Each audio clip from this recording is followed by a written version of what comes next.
ಈ ನೀರನ್ನು ಹಾಕಿದರೆ ಸಾಕು, ಜಾದು ಅನ್ನೋ ಥರ ಪೂಜಾ ಪಾತ್ರೆಗಳು ಕ್ಲೀನ್ ಆಗಿಬಿಡತ್ತೆ, ಪಳ ಪಳ ಅಂತೇಳಿ ಹೊಳೆಯುತ್ತೆ. ನಮಸ್ಕಾರ ಎಲ್ರಿಗೂ, ಶ್ರೀಮತಿ ಟಿಪ್ಸ್ ಚಾನಲ್ಗೆ ಸ್ವಾಗತ. ಇವತ್ತಿನ ವಿಡಿಯೋದಲ್ಲಿ ನಮ್ಮ ಶ್ರೀಮತಿಯರಿಗೆ ಉಪಯೋಗ ಆಗುವಂತಹ ಒಳ್ಳೆ ಟಿಪ್ಸ್ಗಳನ್ನು ನೋಡೋಣ ಬನ್ನಿ. ಚೆನ್ನಾಗಿರೋವಂಥ ಬಟ್ಟೆ ಮೇಲೆ ಈ ರೀತಿ ಏನಾದರೂ ಎಣ್ಣೆ ಕಲೆ ಆಗಿಬಿಟ್ರೆ ಹೋಗೋದೇ ಇಲ್ಲ ಅಂತೇಳಿ ಅಂದ್ಕೊಳ್ಳೋದು ತಪ್ಪು. ಈಸಿಯಾಗಿ ಈ ರೀತಿ ಏನಾದರೂ ಎಣ್ಣೆ ಕಲೆ ಆಗಿದ್ರೆ ನೋಡಿ, ಬಟ್ಟೆ ಮೇಲೆ ಸ್ವಲ್ಪ ಪೌಡರನ್ನು ಹಾಕಬೇಕಾಗತ್ತೆ. ನೀವು ಬಳಸೋಂಥ ಯಾವ ಪೌಡರ್ನಾದರೂ ಹಾಕಬಹುದು. ಈ ರೀತಿ ಪೌಡರನ್ನು ಹಾಕ್ಬಿಟ್ಟು ಒಂದು ನಿಮಿಷ ಹಾಗೆ ಬಿಟ್ಬಿಡಿ. ನಂತರ ನೋಡಿ, ಮೇಲಿರೋಂಥ ಪೌಡರನ್ನೆಲ್ಲ ಈ ರೀತಿ ಕೈನಲ್ಲಿ ಕೊಡುವಿದ್ರೆ ಸಾಕು, ಅದೆಲ್ಲ ಈ ರೀತಿ ಬಂದುಬಿಡುತ್ತೆ. ಎಲ್ಲಿ ಎಣ್ಣೆ ಚೆಲ್ಲಿರುತ್ತೆ, ಎಣ್ಣೆ ಭಾಗ ಆಗಿರುತ್ತೆ ನೋಡಿ, ಆ ಜಾಗಕ್ಕೆ ಈ ರೀತಿ ನೋಡಿ ಪೌಡರ್ ಅಂಟಿರುತ್ತೆ. ಈ ರೀತಿ ಪೌಡರ್ ಅಂಟಿರುತ್ತಲ್ವ, ಅದನ್ನು ಕೈಯಲ್ಲಿ ಕೂಡ ಹಾಗೆ ತೆಗಿಬೋದು, ಅಥವಾ ಈ ರೀತಿ ಒಂದು ಕ್ಲಿಪ್ ತಗೊಂಡು ಈ ರೀತಿ ಒಮ್ಮೆ ಈ ಥರ ಕೆರೆದ್ರೆ ಸಾಕು, ಅಲ್ಲಿ ಏನು ಪೌಡರ್ ಅಂಟಿರುತ್ತೆ ನೋಡಿ, ಅದು ಎಣ್ಣೆನೆಲ್ಲ ಚೆನ್ನಾಗಿ ಎಳ್ಕೊಂಡಿರುತ್ತೆ. ಹಾಗಾಗಿ ಅಲ್ಲಿರೋವಂಥ ಎಣ್ಣೆ ಕಲೆ ಕೂಡ ಮಾಯ ಆಗಿಬಿಡುತ್ತೆ ನೋಡಿ. ಇವಾಗ ಇದನ್ನೆಲ್ಲ ತೆಗೆದ ನಂತರ ಕ್ಲೀನಾಗಿ ಬಟ್ಟೆನ ನಾನು ಒಂದು ಸತಿ ಈ ಥರ ಉಜ್ಜಿ ನಿಮಗೆ ತೋರಿಸ್ತೀನಿ. ಆ ಪೌಡರ್ ಕಲೆ ಅನ್ನೋದು ಎಷ್ಟು ಚೆನ್ನಾಗಿ ಹೋಗ್ಬಿಟ್ಟಿರುತ್ತೆ ನೋಡಿ. ಕೆಳಗಡೆ ಬಟ್ಟೆ ಮೇಲೆ ಸ್ವಲ್ಪ ಕಲೆ ಅನ್ನೋದು ಉಳಿದಿದೆ, ಈ ಬಟ್ಟೆ ಕೆಳಗಡೆ ಬಟ್ಟೆ ಮೇಲೆ ನೋಡಿ, ಮೇಲ್ಗಡೆ ಹಾಕಿದ್ದಂಥ ಈ ಒಂದು ಬಟ್ಟೆಯಲ್ಲಿದ್ದಂಥ ಎಣ್ಣೆ ಕಲೆ ಎಲ್ಲೋಯ್ತು, ಅರೆ ಮಾಯನೇ ಆಗ್ಬಿಡ್ತು. ಈ ಒಂದು ಟಿಪ್ ಖಂಡಿತ ಟ್ರೈ ಮಾಡಿ. ಏನಾದರೂ ಅಕಸ್ಮಾತಾಗಿ ಎಣ್ಣೆ ಕಲೆ ಆಗಿದೆ ಅಂತಂದರೆ ಪೌಡರನ್ನು ಹಾಕಿ ಹೋಗ್ಬಿಡುತ್ತೆ. ಮುಂದಿನ ಟಿಪ್, ನಾವು ಪೂಜಾ ಪಾತ್ರೆಗಳನ್ನು ತೊಳಿತಾನೆ ಇರ್ತೀವಿ, ಆದರೂ ಕೂಡ ಬೇಗನೆ ಈ ರೀತಿ ಕಪ್ಪಾಗ್ತಾ ಇರುತ್ತೆ ಅಂತಂದರೆ ನಾನು ತೋರಿಸೋವಂಥ ವಿಧಾನದಲ್ಲಿ ನೀವು ಒಂದು ಲಿಕ್ವಿಡನ್ನು ಹಾಕಿ ಸಾಕು, ಪೂಜಾ ಪಾತ್ರೆಗಳನ್ನು ಈಸಿಯಾಗಿ ಕ್ಲೀನ್ ಮಾಡ್ಕೊಳ್ಬಹುದು. ನೋಡಿ, ಇವಾಗ ನಾನಿಲ್ಲಿ ಒಂದು ತೆಂಗಿನ ಚಿಪ್ಪನ್ನು ತೊಗೊಂಡಿದ್ದೀನಿ. ಇದೇನಪ್ಪ ಇದು ತೆಂಗಿನ ಚಿಪ್ಪನ್ನು ತೊಗೊಂಡಿದ್ದಾರೆ ಅಂತ ಅಂದ್ಕೊಳ್ತಿದ್ದೀರಾ? ಹೌದು, ಇದು ತುಂಬಾ ಉಪಯೋಗಕ್ಕೆ ಬರುತ್ತೆ. ಇವಾಗ ನಾನು ಗ್ಯಾಸ್ ಸ್ಟವನ್ನು ಹಚ್ಕೊಂಡಿದ್ದೀನಿ. ಗ್ಯಾಸ್ ಸ್ಟವನ್ನು ಹಚ್ಚಿದ ನಂತರ ಈ ರೀತಿ ತೆಂಗಿನ ಚಿಪ್ಪನ್ನು ಸ್ಟವ್ ಮೇಲೆ ಈ ಥರ ಸ್ವಲ್ಪ ಹೊತ್ತು ಇಡ್ಕೋಬೇಕಾಗುತ್ತೆ ನೋಡಿ. ಈಗ ತೆಂಗಿನ ಚಿಪ್ಪು ಅನ್ನೋದು ಹತ್ಕೊಂಡು ಉರಿತಾ ಇದೆ. ಯಾವುದಾದ್ರು ಒಂದು ವೇಸ್ಟ್ ಬಟ್ಲು ಅಥವಾ ಪಾತ್ರೆ ಏನಾದರೂ ಇದೆ ಅಂದರೆ ಅದರಲ್ಲಿ ಇದನ್ನು ಹಾಕ್ಬಿಡಬೇಕು. ಅಂದರೆ ಇದು ಸ್ವಲ್ಪ ಉರಿಬೇಕಾಗುತ್ತೆ. ನಂತರ ನೋಡಿ, ಇದೆಲ್ಲ ಉರಿದಿದೆ ಅಂತಂದಮೇಲೆ ಒಂಚೂರು ನೀರು ಚಿಮ್ಕಿಸಿದ್ರೆ ಇದು ಹಾರೋಗ್ಬಿಡುತ್ತೆ. ನಂತರ ಇದು ಇದ್ಲಾಗಿದೆ. ನಿಮ್ಮ ಹತ್ರ ಏನಾದರೂ ಈಗ ಅಂಡೆ ಒಲೆ ಎಲ್ಲ ಇದೆ ಅಂತಂದರೆ ನೀವು ಇದ್ಲನ್ನೇ ತೊಗೋಬಹುದು, ರೆಡಿಮೇಡ್ ಇದ್ಲನ್ನೇ ತೊಗೋಬೋದು. ಇಲ್ಲ ಅಂದರೆ ಈ ಥರ ನೀವು ಇದ್ಲನ್ನು ರೆಡಿ ಮಾಡ್ಕೋಬೇಕಾಗತ್ತೆ. ಇವಾಗ ಈ ಇದ್ಲನ್ನು ನಾನು ಏನು ಮಾಡಿದ್ದೀನಿ, ಒಂದು ಮಿಕ್ಸರ್ ಜಾರ್ಗೆ ಹಾಕ್ಕೊಂಡಿದ್ದೀನಿ. ಇವಾಗ ಅದ್ರ ಜೊತೆಗೆ ಸಬೀನಾ, ಈ ಲೆಮನ್ ಫ್ಲೇವರ್ ಇರೋದು ತೊಗೊಳ್ಳಿ, ತುಂಬ ಚೆನ್ನಾಗಿ ಕ್ಲೀನ್ ಆಗುತ್ತೆ. ಒಂದು 2-3 ಸ್ಪೂನ್ ಆಗೋಷ್ಟು ನಾನು ಸಬೀನಾ ಪುಡಿನ ತೊಗೊಂಡಿದ್ದೀನಿ.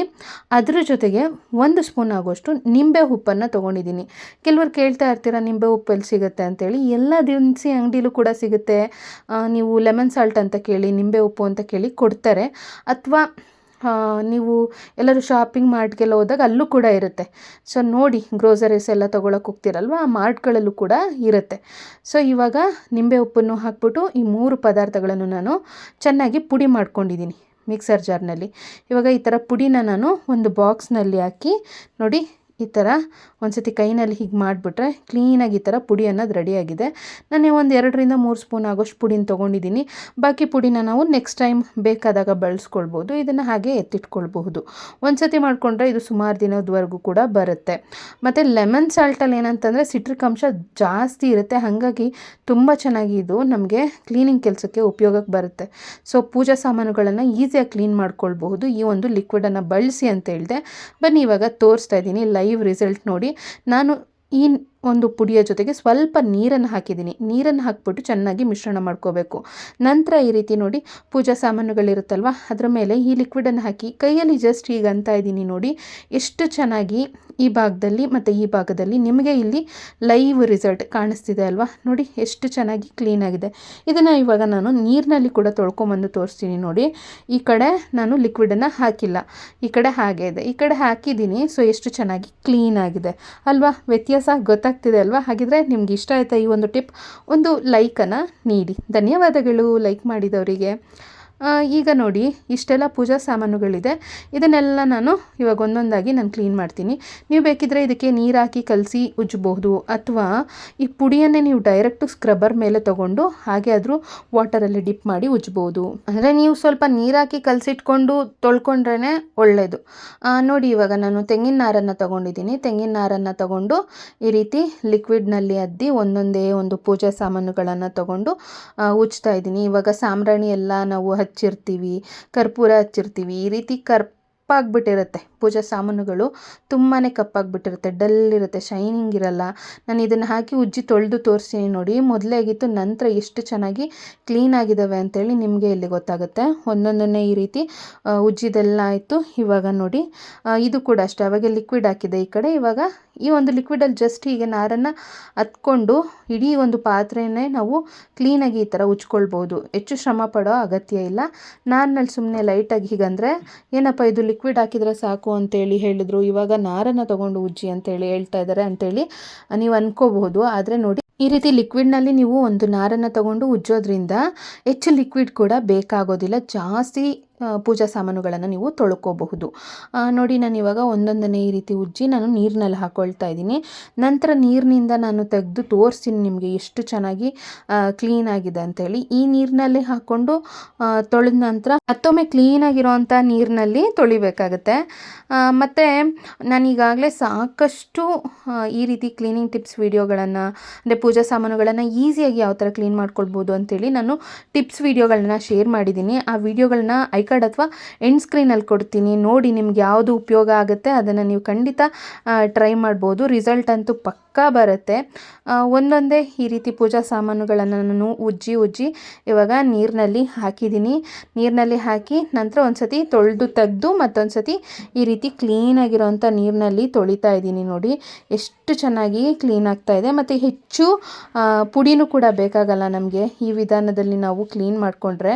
ಅಂದರೆ ಲಿಕ್ವಿಡ್ ಬೇಕಾಗಲ್ಲ, ಕಡಿಮೆ ಒಂದು ಸ್ವಲ್ಪ ಇಟ್ಕೊಂಡ್ರೂ ಕೂಡ ಎಷ್ಟೊಂದು ನಾವು ಪೂಜಾ ಸಾಮಾನುಗಳನ್ನು ತೊಳ್ಕೊಂಡು ಬಿಡ್ಬೋದು. ನೋಡಿ ನೀರಿನಲ್ಲಿ ಇವಾಗ ಒಂದೊಂದನ್ನೇ ನೀರಿನಿಂದ ತೆಗಿತಾ ಇದ್ದೀನಿ. ಇವಾಗ ಕ್ಲೀನಾಗಿರೋ ನೀರಿನಲ್ಲೂ ಕೂಡ ಇನ್ನೊಂದು ಸತಿ ನಾನು ತೊಳ್ಕೊಂಡಿದ್ದೀನಿ. ಈ ರೀತಿ ತೊಳ್ಕೊಂಡಿದ್ದೆಲ್ಲ ಆದಮೇಲೆ ನೋಡಿ, ಪೂಜಾ ಪಾತ್ರೆಗಳು ಮೊದಲೆಲ್ಲ ಹೇಗಿತ್ತು, ಇವಾಗ ಯಾವ ಥರ ಹೊಳಿತಾ ಇದೆ ಪಳ ಅಂತೇಳಿ ನೀವೇ ಇಲ್ಲಿ ಗಮನಿಸಬಹುದು. ಮೊದಲು ಹೇಗಿತ್ತು, ನಂತರ ಹೇಗಿದೆ ನೋಡಿ. ತುಂಬ ಚೆನ್ನಾಗಿ ಕ್ಲೀನ್ ಆಗಿದೆ ಅಲ್ವಾ. ಈಸಿಯಾಗಿ ಕ್ಲೀನ್ ಮಾಡ್ಕೋಬೋದು, ಎಷ್ಟು ಶ್ರಮ ಪಡೋ ಅಗತ್ಯ ಇಲ್ಲ. ಈ ರೀತಿ ತೊಳ್ಕೊಂಡ್ಮೇಲೆ ಕ್ಲೀನಾಗಿರೋವಂಥ ಶುಭ್ರವಾಗಿರೋವಂಥ ಒಂದು ಬಟ್ಟೆನ ತೊಗೊಂಡು ಎಲ್ಲ ಪೂಜಾ ಪಾತ್ರೆಗಳನ್ನು ನಾವೇನು ಮಾಡಬೇಕು, ಒರೆಸ್ಕೋಬೇಕಾಗುತ್ತೆ. ಇಲ್ಲ ಅಂತಂದರೆ ಚುಕ್ಕೆ ಥರ ಮಾರ್ಕ್ ಎಲ್ಲ ಬೀಳೋದು ಆ ಥರ ಆಗುತ್ತೆ. ಈ ರೀತಿ ಶುಭ್ರವಾಗಿರೋ ಬಟ್ಟೆನಲ್ಲಿ ಒರೆಸೋದ್ರಿಂದ ಇನ್ನಷ್ಟು ಕ್ಲೀನಾಗಿರುತ್ತೆ. ಮುಂದಿನ ಟಿಪ್ ನೋಡೋಣ ಬನ್ನಿ. ಕೆಲವೊಮ್ಮೆ ಏನಾಗುತ್ತೆ, ಈ ಬೆಳ್ಳಿ ಕುಂಕುಮದ ಭರಣಿ ಅಥವಾ ಅರಿಶಿಣದ ಭರಣಿಗಳಲ್ಲಿ ನಾವು ಅರಿಶಿಣ ಕುಂಕುಮ ಹಾಕಿ ಇಟ್ಟಿರ್ತೀವಿ, ಅದರಲ್ಲಿ ಹುಳು ಬರುತ್ತೆ. ಈ ಥರ ಹುಳು ಬರಬಾರ್ದು ಅಂದರೆ ಒಂದು ಟಿಪ್ಪನ್ನು ಫಾಲೋ ಮಾಡಬೇಕು. ಏನು ಅಂತೇಳಿ ಶೇರ್ ಮಾಡ್ತೀನಿ, ವಿಡಿಯೋನ ಸ್ಕಿಪ್ ಮಾಡದೆ ಕೊನೆ ತನಕ ನೋಡಿ. ನಾನಿವಾಗ ಈ ಕುಂಕುಮದ ಭರಣಿಗಳನ್ನು, ಅರಿಶಿಣ ಕುಂಕುಮದ ಭರಣಿ ಬರುತ್ತಲ್ವ, ಇದನ್ನು ಕ್ಲೀನ್ ಮಾಡೋದಕ್ಕೂ ಕೂಡ ನಾನು ಈ ತೆಂಗಿನ ನಾರಿನಲ್ಲಿ ತಯಾರಿಸ್ಕೊಂಡಿರೋಂಥ ಒಂದು ಲಿಕ್ವಿಡನ್ನು ಹಾಕ್ಕೊಳ್ತಾ ಇದ್ದೀನಿ. ಆ ಲಿಕ್ವಿಡನ್ನು ಹಾಕ್ಕೊಂಡು ಉಜ್ಕೊಂಡು ತೊಳೆದಿದ್ದೀನಿ. ನೋಡಿ ಎಷ್ಟು ಚೆನ್ನಾಗಿ ಕ್ಲೀನ್ ಆಗಿದೆ. ಬೆಳ್ಳಿ ಪಾತ್ರೆಗಳನ್ನು ಕೂಡ ನಾವು ಕ್ಲೀನ್ ಮಾಡ್ಕೊಳ್ಬಹುದು. ಇವಾಗ ನೋಡಿ, ಇದರ ಒಳಗೆ ಹುಳ ಬರಬಾರ್ದು ಅಂದರೆ ನೋಡಿ, ಒಂದೊಂದು ಲವಂಗನ ಹಾಕಿ ಇಟ್ಬಿಡಿ, ಇದರಿಂದ ಹುಳುಗಳು ಬರೋದಿಲ್ಲ. ಈ ಟಿಪ್ ಇಷ್ಟ ಆದರೆ ಲೈಕ್ ಕೊಟ್ಟು ಹೆಚ್ಚಿನ ಜನರಿಗೆ ಇವತ್ತಿನ ವಿಡಿಯೋನ ಶೇರ್ ಮಾಡಿ. ಇವತ್ತಿನ ವಿಡಿಯೋ ಇನ್ನೂ ಕೂಡ ಬಾಕಿ ಇದೆ, ಸ್ಕಿಪ್ ಮಾಡಬೇಡಿ ನೋಡಿ. ನಾನಿಲ್ಲಿ ಒಂದು ಕುಟಾಣಿನ ತೊಗೊಂಡಿದ್ದೀನಿ, ಅದರಲ್ಲಿ ಸ್ವಲ್ಪ ಜೀರಿಗೆನ ಹಾಕಿ ಕುಟ್ಕೊಳ್ತಾ ಇದ್ದೀನಿ. ಬಾಯಿ ಕೆಟ್ಟೋಗಿದೆ ಅಂತಂದಾಗ ನೀವು ಈ ಒಂದು ರೆಸಿಪಿನ ಖಂಡಿತ ಟ್ರೈ ಮಾಡಬಹುದು. ಜೀರಿಗೆನ ಹಾಕಿ ಕುಟ್ಕೊಂಡು ಇವಾಗ ಅದ್ರ ಜೊತೆಗೆ ಒಂದು ಸ್ವಲ್ಪ ಬೆಳ್ಳುಳ್ಳಿನೂ ಕೂಡ ಹಾಕಿ ಕುಟ್ಕೊಳ್ತಾ ಇದ್ದೀನಿ. ಇವಾಗ ಇದ್ರ ಜೊತೆಗೆ ನಮಗೆ ಖಾರಕ್ಕೆ ಅನುಗುಣವಾಗಿ ಅಚ್ಕಾರದ ಪುಡಿನ ಹಾಕ್ಕೋಬೋದು. ಅಚ್ಕಾರದ ಪುಡಿ ಹಾಕಿ ಕುಟ್ಕೊಳ್ತಾ ಇದ್ದೀನಿ. ಜೊತೆಗೆ ಒಂಚೂರು ಪುಡಿ ಉಪ್ಪನ್ನು ಕೂಡ ಹಾಕ್ಕೊಳ್ತಾ ಇದ್ದೀನಿ. ಉಪ್ಪನ್ನು ಹಾಕಿ ಕೂಡ ಇದನ್ನು ಕುಟ್ಕೋಬೇಕಾಗತ್ತೆ ಚೆನ್ನಾಗಿ. ಈ ಒಂದು ಮಸಾಲ ಇವಾಗ ನೋಡಿ ರೆಡಿಯಾಗಿದೆ. ಇವಾಗ ನಾನು ಬೇಯಿಸಿರೋವಂಥ ಮೊಟ್ಟೆನ ತೊಗೊಂಡಿದ್ದೀನಿ. ಮೊಟ್ಟೆನ ಬೇಯಿಸ್ಕೊಂಡಿದ್ದಾಗಿದೆ. ಮೊಟ್ಟೆ ಮೇಲ್ಭಾಗದಲ್ಲಿ ಈ ರೀತಿ ನಾನು ಕಟ್ ಮಾಡ್ಕೊಳ್ತಾ ಇದ್ದೀನಿ. ಅಂದರೆ ಈ ರೀತಿ ಲೈನ್ ಥರ ಮೊಟ್ಟೆನಲ್ಲಿ ಅಲ್ಲಲ್ಲೇ ಕಟ್ ಮಾಡ್ಕೋಬೇಕಾಗತ್ತೆ. ನಂತರ ಇವಾಗ ಒಂದು ಬಾಣಲೆಯನ್ನು ಕಾಯ್ದಕ್ಕೆ ಅಂತೇಳಿ ಸ್ಟವ್ ಮೇಲೆ ಇಟ್ಟು ಕಾದ ನಂತರ ಎಣ್ಣೆನ ಹಾಕಿ ನಂತರ ಸ್ವಲ್ಪ ಜೀರಿಗೆನ ಹಾಕಿದ್ದೀನಿ. ಇವಾಗ ಕರಿಬೇವಿನ ಸೊಪ್ಪನ್ನು ಹಾಕ್ತಾಯಿದ್ದೀನಿ. ಕರಿಬೇವಿನ ಸೊಪ್ಪನ್ನು ಹಾಕಿ ಬಾಡಿಸ್ಕೊಬೇಕು. ನಂತರ ಈಗ ಸ್ವಲ್ಪ ಅರಿಶಿಣದ ಪುಡಿಯನ್ನು ಕೂಡ ಹಾಕಿದ್ದೀನಿ. ಅರಿಶಿಣದ ಪುಡಿನ ಹಾಕಿದ ನಂತರ ನೋಡಿ ಚೆನ್ನಾಗಿ ಹಚ್ಕೊಂಡಿರೋಂಥ ಈರುಳ್ಳಿನ ಹಾಕಬೇಕಾಗತ್ತೆ. ಈರುಳ್ಳಿನ ಹಾಕಿ ಚೆನ್ನಾಗಿ ಇದನ್ನು ಮಿಶ್ರಣ ಮಾಡ್ಕೋಬೇಕಾಗತ್ತೆ. ಇವಾಗ ಇದಕ್ಕೆ ನಾವೀಗಾಗಲೇ ಬೇಯಿಸಿ ಏನು ಈ ರೀತಿ ಲೈನ್ ಆಗಿ ಮೊಟ್ಟೆ ಮೇಲ್ಭಾಗದಲ್ಲಿ ಏನು ಕಟ್ ಮಾಡಿರೋದು ಅಂತಂದರೆ ಮಸಾಲೆ ಎಲ್ಲ ತುಂಬ ಚೆನ್ನಾಗಿ ಹಿಡಿಯುತ್ತೆ. ಈಗ ಮೊಟ್ಟೆನ ಹಾಕಿ ಚೆನ್ನಾಗಿ ಬಾಡಿಸ್ಕೋಬೇಕಾಗತ್ತೆ. ಅಂದರೆ ಹೆಚ್ಚು ಹೊತ್ತು ಬೇಡ, 1-2 ನಿಮಿಷ ಎಣ್ಣೆಯಲ್ಲಿ ಫ್ರೈ ಮಾಡ್ಕೋಬೇಕಾಗತ್ತೆ.